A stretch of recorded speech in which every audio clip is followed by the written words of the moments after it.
Hi, I'm Iivo Kaipainen from Arion, and I'm in the studio with 519.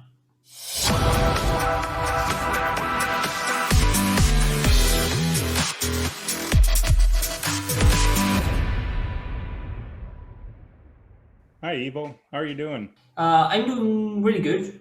Actually, the album's out now, so and we kind of like following the response of the crowd, which has been like super positive. So nothing to complain about. We were kind of expecting that, of course, because we were like really hyped ourselves about this album, but it's still been like overwhelmingly positive. Like seriously, we're like super happy for this. So nothing to complain about. Yeah. So this is your third album. Exactly. Um, your first album, the band was described as symphonic metal. Do you feel that the band has evolved since the first album? You're starting to find your sound, steering towards a different kind of sound. Yeah, well, Arion has been evolving a lot. Yeah, because it's like the first album was like a really straightforward Finnish kind of like symphonic metal, power metal, whatever you want to call it, and after that we be kind of like the scene has been evolving a lot, and we be kind of like changing along with it. So the second album. Life Isn't Beautiful, which came out in 2018. It was kind of I kind of see it as an experimental kind of a bridge album, towards this kind of new style, which is like way more modern and aggressive and heavier.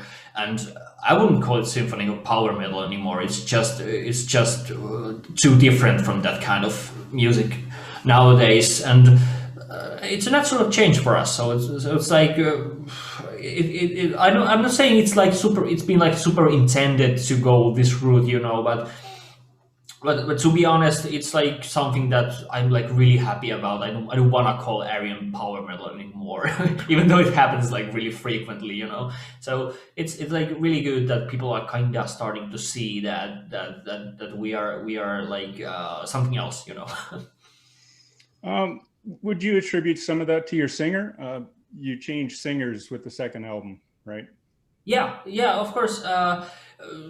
Singer kind of has a little to do with that because it's like let's say it's a different kind of voice from the first singer. If let's say even if you go into that kind of the first singles that we like released with Lasse were actually kind of like generic power metal, like really fast with bass drums and shit like that. So but it started to feel like this is gonna be like really generic with that kind of vocalist. So that's kind of what like maybe like sparked that kind of change towards this newer like more aggressive style because it just felt like we more like interesting mix to kind of like utilize like really like versatile vocalist like him to like sing songs which are like not very like he has a Dio kind of voice like in general, and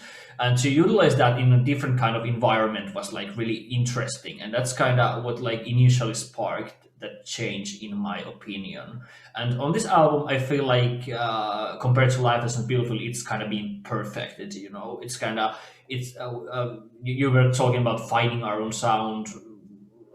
I kind of feel like we had a strong sound previously, but this is a different and maybe even more like a stronger sound, and maybe like a more like a personal kind of thing. Yeah, it's I like the variety of sound you have on this album. And once again, you have this time you have two songs with guest female vocalists. Um, the At the Break of Dawn was from the last album, which was one of your biggest songs, hasn't it? Like one of your most listened to songs. And right now, the current album, I think the song with the most listens is also a duet. By the way, the video for that is In the Name of Love. The video for that is absolutely stunning. Thank you. Has the band thought about adding a female vocalist to the band, or do you think that this this works best the way you're doing it now with guest vocalists? Yeah, that's actually a really interesting questions because that kind of like thought comes to the surface like frequently, and sometimes I'm thinking about that, but it's also that it's really hard to kind of go into like.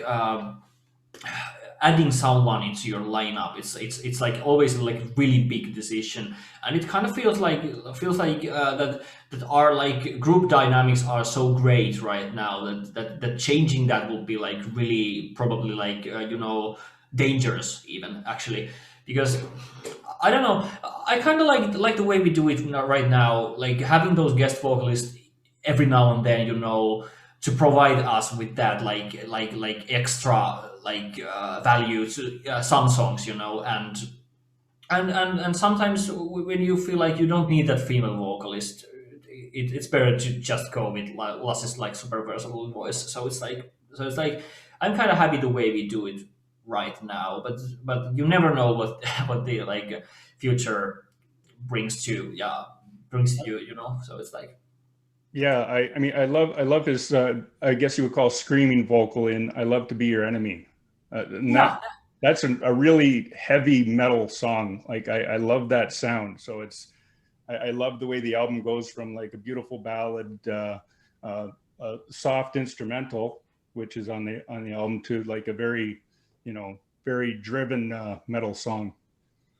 Yeah, that's actually kind of a funny story because it kind of came together as an accident, Yeah, it was kind of like I Love to Be Your Enemy was a song that I didn't write the instrumental for. It was actually our drummer, and my job on our band is always to come up with vocals like on each song, maybe my riffs or someone else's.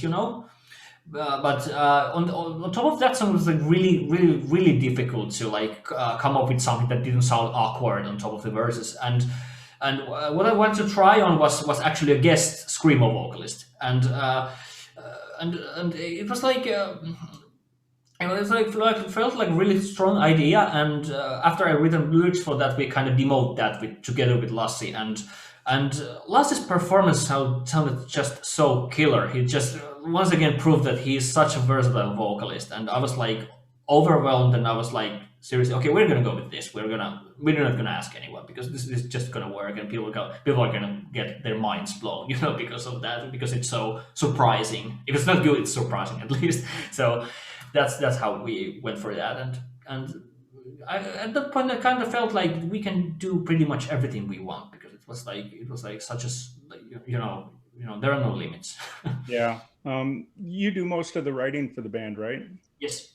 When you wrote the songs with the female vocalist, did you have them in mind when you wrote the songs, or was it an afterthought?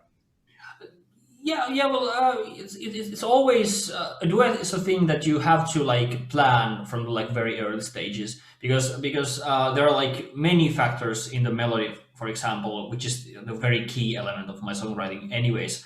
So you have to like approach it as a compromise for two different vocalists always, because it's always gonna be like the female vocalist is gonna say this is too low for me, and Lassie is gonna say this is like this is like so fucking high for me. It's like really difficult, but yeah, you can always like come up with a like good solid ground for both of the vocalists, but you have to plan it from the start, because otherwise it's likely gonna sound like. It's not meant to be like this, and the vocalist was just added like at the late stage. So you have to plan it like at the really early stage. In case of At the Break of Dawn, for example, it was it was kind of like really decided that it's gonna be Elise and it's gonna be the new singer, and in case of Bloodline, it was gonna be just a female singer and Lassie. So I didn't have in mind that it was gonna be Nora, but we had those plans of having Nora on one of our songs like previously, but I didn't know it at the time that it was going to be for Bloodline. So, but that came like that idea came together like at a later point, but it was still initially meant to be a duet. So, Hmm. so like you have to plan it like early. And in the name Flow, the same story, it had to be a duet right from the start, and Susanna from Scientist was an obvious choice. Yeah. The vocals work really well together. Uh, for this album, you did the recording separately for the most part, right? Was it due to the pandemic mainly, or is this something that you've done in the past, the way you record an album? By saying separately, you kind of mean like we're not in the studio together, or Yes. yeah, yeah. It's like this is the way that we usually do as well, because it's like we have lots of like production skills within the band itself as well, and we kind of want to utilize that. For example, Tobias, our drummer, is a really good audio engineer, and he's always recording the bass guitar by himself. He just takes our bass player and records with him like separate from us, and in the meantime, we can work on guitars with Matthias, our producer, like together, and also on vocals, which is something I like really assist on. And we really don't feel like we need like any external guys in the studio, because it actually in the case of our band, it's like. Pretty much, I'm like leading the kind of creative process so much that basically I wouldn't want to say that it disturbs, but it usually doesn't bring anything else to the table. So we kind of want to like stick to our roles, do our best performances, and of course, anytime anyone has something to say, of course we're gonna like listen and like talk about that, but so it's not like. It's not like I'm dictating something like that, but there's no like reason to do like that kind of like the whole band's in the studio kind of old-fashioned thing. Yeah. Well, I think some bands benefit from a good producer, but listening to your music, I can't see where a producer would really improve on it that much, to be honest with you. Yeah, the stuff that Matthias does is like enough for us. It's like What what were your influences growing up? Your musical influences? well, Finland has a really strong metal scene, so like very many Finnish acts are like big influences to me. For example, like Children of Bodom, of course, Nightwish and bands like that. And at a later point, it kind of started like evolving a little bit. For example, Lamb of God is a really strong act for me. It's actually influenced like a lot of my like riff writing. It's like I really like Lamb of God, and I really like Randy Blythe as well. He's like really awesome vocalist, and also like Symphony X is a big thing for me as well. Michael Romeo is one of the best guitar players in the world, like seriously, and I'm heavily influenced by him. Dream Theater, of course. At some point, I can't hear that in our music anymore, because it's like way in the past, but we all love Dream Theater, like seriously, and they're incredible musicians. Maybe these days more modern acts are like preferred, but those like early influences, they still have like a big impact on the sound, like which we currently have as well. Yeah, I was going to ask you who your favorite guitarist is, living or dead. Well, my favorite guitar player is Matthias Kupiainen from Stratovarius, and Michael Romeo is actually a close second. Alex Laiho as well, who Hmm. recently passed away, unfortunately. Zach Wild, also such an incredible player. I love those exceptional guitar heroes a lot. Of course, like other styles of music as well, like Stevie Ray Vaughan. He's amazing. I'm sorry if I butchered the name, and Jimi Hendrix, of course, like really great guitar player. Even though I haven't listened to him as much, but yeah, those are some names at least. Yeah. Has the band made much of an impact in North America yet? No, we haven't yet, because well, our USA debut was cancelled because of the pandemic. So Oh, it was supposed to just happen this past year, was it? yeah, yeah. So like really unfortunate. We were like really looking forward to that, but it's like really unfortunate. But it's gonna happen at a later point, hopefully.